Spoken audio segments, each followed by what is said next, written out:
89.7 FM, Eastside Radio. I'm Leo Metzker. You're listening to Metzker Interviews.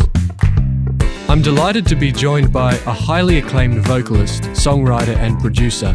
Maysa has been the lead vocalist of Incognito. She's forged an impressive solo career and is now the executive of her own label, Blue Velvet Soul Records. She recently released a solo album on that label. Maysa, thank you very much for coming on. Thank you for having me. Blue Velvet Soul, is that how someone could describe your voice? That's one of my best friends, Kimberly Brewer, who's the one who introduced me to Stevie Wonder back in the day. One day I was trying to figure out an album name for my album of the same title, and she said, "Maysa, your voice is like Blue Velvet. You should call your record Blue Velvet Soul." I was like, wow. So there she goes. She named the album for me. And then since I got my first Grammy nomination from that album, I decided to call my record label Blue Velvet Soul Records. I just want to have a brief dive into your amazing career. I find this really fascinating. Yeah. You studied at Morgan State University in Baltimore with a degree in classical performance. Yes, I was supposed to be an opera singer, but I chose to sing soul, R&B, and jazz music. That was my heart. I grew up listening to that music. My parents played that music in my house on a 24-hour basis. That was just ingrained in my soul.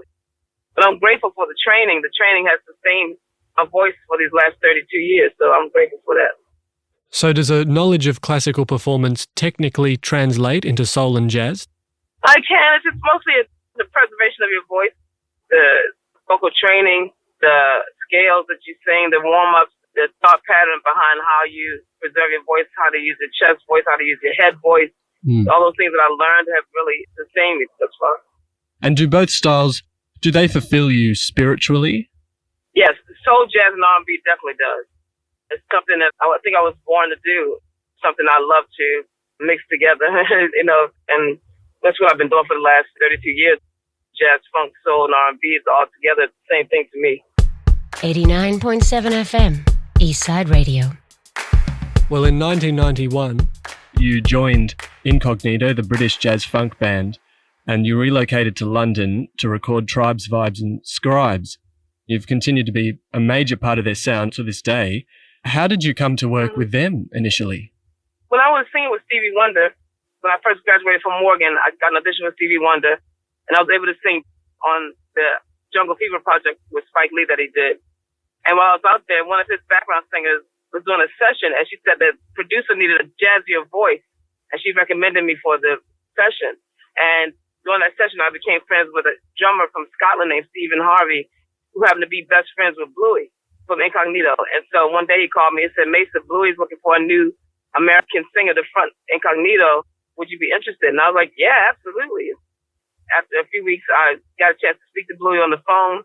I sang for him over the phone, and the next morning, his manager called and said that I got the gig. They weren't looking for anybody else. They moved me to London within 2 weeks, and I lived in London for 4.5 years with them. My goodness. Is that standard practice, singing over the phone in an audition? No, not at all. That was just another magical moment in my life. Auditioning and passing the audition with Stevie was the first magical moment. Then auditioning for Incognito over the phone was the second magical moment. And your voice just matches Incognito's sound perfectly. It really is Blue Velvet Soul. Yeah. Thank you. It's fantastic. Thank you. Eastside Radio. In terms of your songwriting, did Incognito ever influence your style? Oh, yeah, I think so. I mean, I watched Bluey, a genius, from day one, from when I joined the band in 1991. So he inspired me to hone my own craft of writing music from my soul, things that mean something to me, to write about it. I've been writing since I was a teenager, and also I was able to write instrumental parts of the song, like the bass or the drums. I was able to sing those ideas to my producers and have an outcome where I could actually hear the instruments of what I was singing. So it's really cool. The technology of today would help with that, I imagine, if you layer your ideas. Yeah. Oh, yeah. That's one thing it took me a minute to get into it, and I still have a lot to learn, but actually one of the songs on my new album, Running From Myself, I actually wrote that on GarageBand, and then I turned it over to the producers, the heavyweights, to help fine-tune it, but I started off writing the whole thing in my house. Wow. And I suppose it makes it easier in that just before you go to bed, you can go to your computer and quickly, between brushing your teeth and going to bed. Yeah. And it's so funny because, sometimes you get inspired in your sleep, or, you have to have the phone to be able to put my ideas down quickly is very important. When you're the vocalist on a track, how much do you adapt the vocal arrangement from the demo that they present to you? They received a lot of my ideas for those songs. Of course, Bluey was guiding me with his ideas also, but my ideas were well received also, so I felt the respect there when I was working with them too.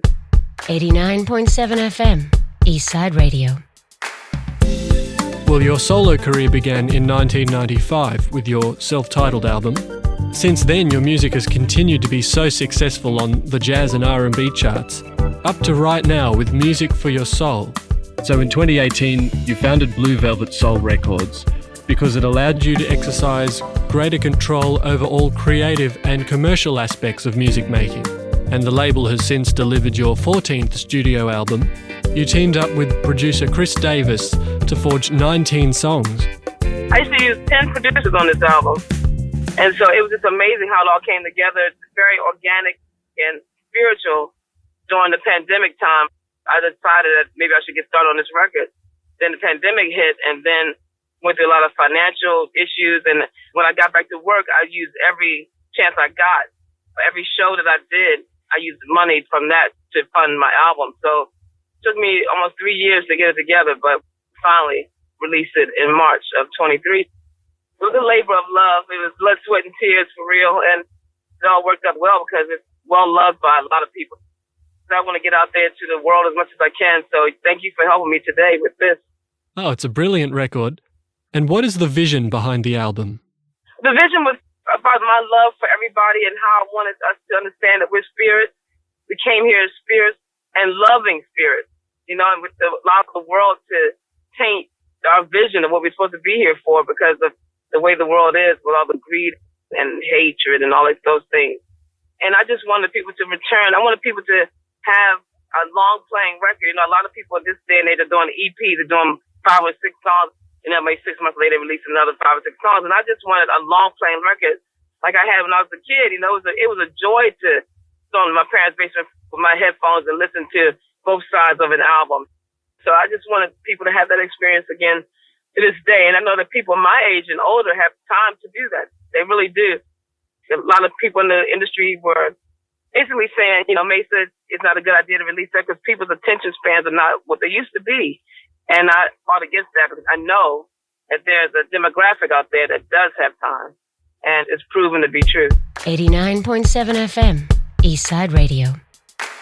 And you've also said that you wanted to create a soundtrack for people doing daily tasks.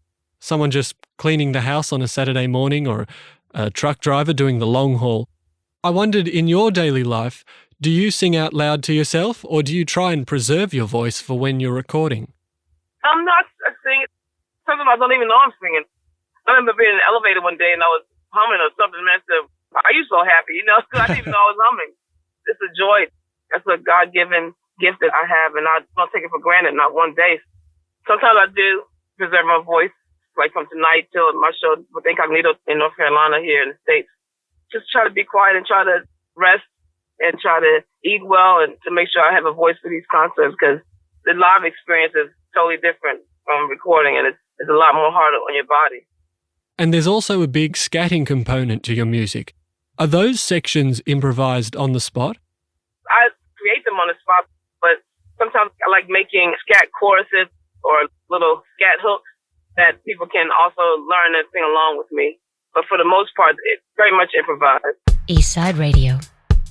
Well, this album has a great mix of original material and a number of covers. One of them dates back to your Stevie Wonder time period, Make Sure You're Sure. Why was that important to include for you? During the pandemic, after being single for 11 years, I decided to take a chance. I let someone talk me into taking a chance on him, and it didn't work out, and it kind of broke my heart a little bit. And so I thought that, at my age, I would like someone, if they do want to talk to me and they do want to be serious, I want them to make sure that they're sure that they want to step into a relationship with me. I really don't want to play games at this point in my life. And it's really important for me to have a mature, loving relationship. And I've been waiting all my life for that. And it shows through my music. I've talked about it my whole career. That part of my life has eluded me. And I really want that to happen. It's a nice tie-in to your early career. It shows how far you've come. Because did you sing on that originally in Jungle Fever? Yeah, my first professional gig was singing background on These Three Words.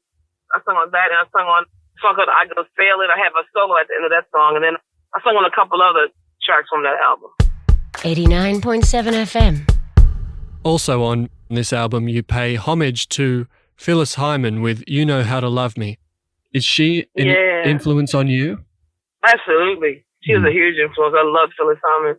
Her vocal tone, her color of voice, her technique, and her phrasing, her whole persona was just otherworldly to me, and I just was so impressed by her. But I never really covered her before because I was afraid to, and a lot of people encouraged me, like, just try it. People want to hear you sing Phyllis Hyman, so I thought I'd try. My producers produced my remake of Love is the Battlefield. They did such a great job with that. I decided that I wanted to call them again and ask them to really rework this, but not take it too far. I wanted to still pay tribute to her original, but I just wanted to take it in my direction a little bit. And they really fine-tuned it and found that special spot, that I really appreciate. Who are some of the personnel on this album? It's a big production. So many. It's like hard to even fathom. A lot of great vocalists and instrumentalists. My producer, Chris Big Dog Davis, and there's so many people. Everybody just put love on this record. For 19 tracks, were the recording sessions spread over a long time period, or did you get them all done in one go? They got everything done within a year. I guess about a year it took me to do everything. It really, the last 6 months, I recorded 12 or 13 songs within 6 months or so. Wow. Eastside Radio. Another single that was released was I Don't Mind, which has been described as an upper mid-tempo groover, and it was a mainstay at the top of the UK charts. How did that song come about?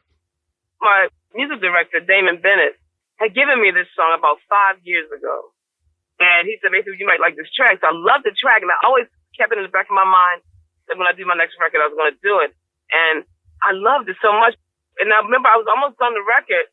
I was going to choose one more song because I was getting the timing right for the vinyl. There's a certain amount of time you could use for vinyl. So I said I could do one more song.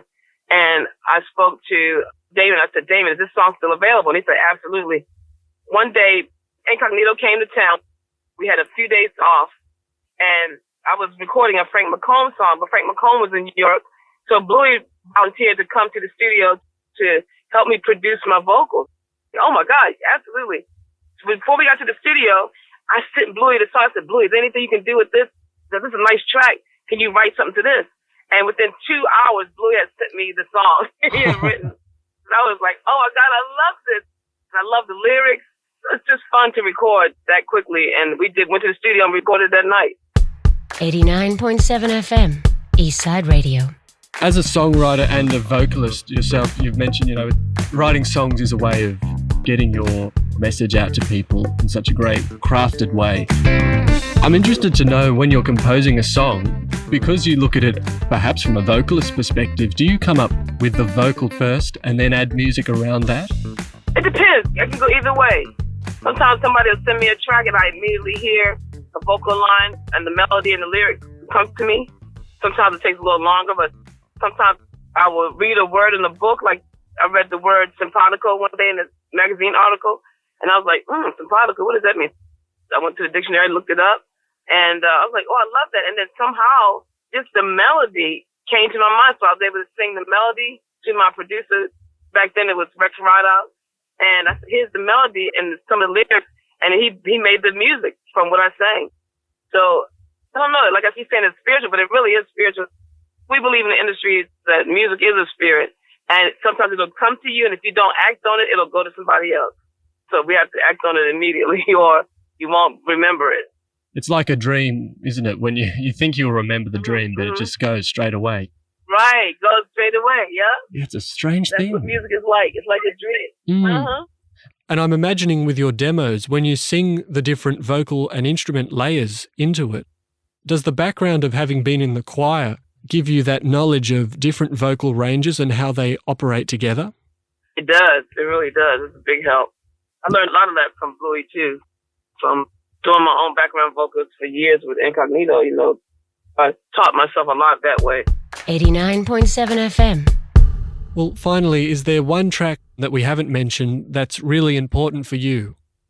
Oh, wow. I love all of it. It's kind of hard to choose one. I really worked hard putting this record together, and I'd be glad for anybody listening to any of them, and I'll be very proud. Where are the platforms that people can go to get this album? The physical album, you can go to my website, themaysastore.com, or go to my website, maysa.com, and the link there. But also, it's on all digital outlets, iTunes, Amazon Music. It's all over the place. But I really prefer if people bought it. It's a lot better or download it from iTunes or something. That's the only way I really can see any kind of returns from that. I urge people to go and get it because it's a really special moment, not just in your career, but in music. And because it's got so many tracks on it, our Australian audiences will love it. I'm very sure of that. Yeah, and I definitely ship to Australia too. I definitely will. Yeah, imagine that, a whole show with the full album performed. Yeah. Oh, wouldn't that be I would love that.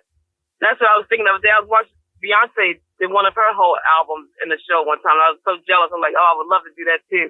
That this album is that album to do that with. It really is. Yeah, start to finish. It would be a long show, but it would be a great show. So people would have to bring a lot of food. Maysa, thank you very much for joining me. It's been great. Thank you for having me. I appreciate it so much. I love Australia. I was there 2 years ago with Dave Cars on his cruise, and I got to see my first kangaroo, and I was just turned into a 4-year-old. I was so excited to be that close to them. It was so beautiful. Just a beautiful country. I just was amazed. I had a really great time. Maysa's long-awaited 14th solo album, Music for Your Soul, is out now on streaming platforms. You can also buy the CD at themaysastore.com. 89.7 FM, Eastside Radio.